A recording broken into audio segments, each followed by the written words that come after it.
اے بنی آدم، دیکھنا کہیں شیطان تمہیں بہکا نہ دے، جس طرح تمہارے ماں باپ کو بہکا کر بہشت سے نکلوا دیا اور ان سے ان کے کپڑے اتروا دیے تاکہ ان کے ستر ان کو کھول کر دکھا دے۔ وہ اور اس کے بھائی بند تم کو ایسی جگہ سے دیکھتے رہتی ہیں جہاں سے تم ان کو نہیں دیکھ سکتے۔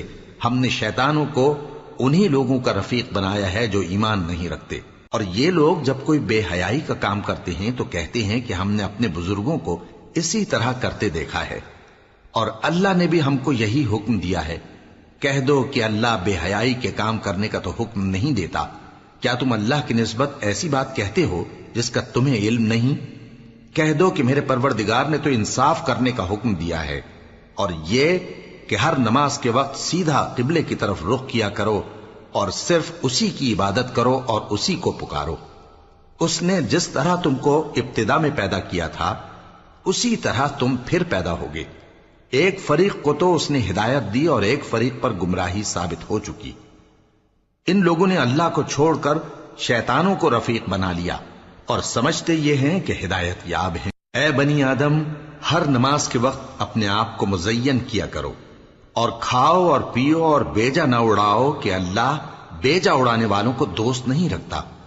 پوچھو تو کہ جو زینت و آرائش اور کھانے پینے کی پاکیزہ چیزیں اللہ نے اپنے بندوں کے لیے پیدا کی ہیں ان کو حرام کس نے کیا ہے؟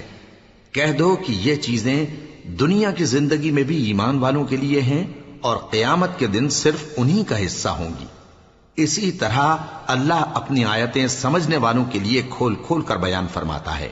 کہہ دو کہ میرے پروردگار نے تو بے حیائی کی باتوں کو ظاہر ہوں یا پوشیدہ اور گناہ کو اور ناحق زیادتی کرنے کو حرام کیا ہے، اور اس کو بھی کہ تم کسی کو اللہ کا شریک بناؤ جس کی اس نے کوئی سند نازل نہیں کی، اور اس کو بھی کہ اللہ کے بارے میں ایسی باتیں کہو جن کا تمہیں کچھ علم نہیں۔ اور ہر ایک امت کے لیے موت کا ایک وقت مقرر ہے، جب وہ آ جاتا ہے تو نہ تو ایک گھڑی دیر کر سکتے ہیں اور نہ جلدی ہی کر سکتے ہیں۔ اے بنی آدم، ہم تم کو یہ نصیحت ہمیشہ کرتے رہے ہیں کہ جب ہمارے پیغمبر تمہارے پاس آیا کریں اور ہماری آیتیں تم کو سنایا کریں تو ان پر ایمان لایا کرو، کہ اب جو شخص ان پر ایمان لا کر اللہ سے ڈرتا رہے گا اور اپنی حالت درست رکھے گا تو ایسے لوگوں کو نہ کچھ خوف ہوگا اور نہ وہ غمناک ہوں گے۔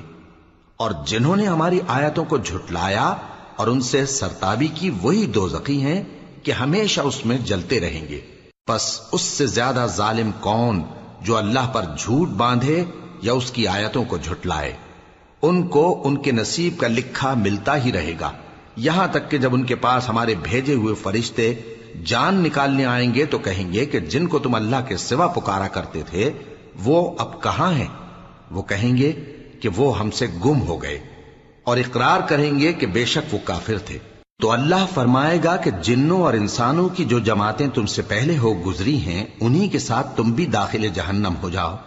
جب ایک جماعت وہاں جا داخل ہوگی تو اپنے جیسی دوسری جماعت پر لعنت کرے گی، یہاں تک کہ جب سب اس میں داخل ہو جائیں گے تو پچھلی جماعت پہلی کی نسبت کہے گی کہ اے پروردگار، انہی لوگوں نے ہم کو گمراہ کیا تھا، تو ان کو آتش جہنم کا دگنا عذاب دے۔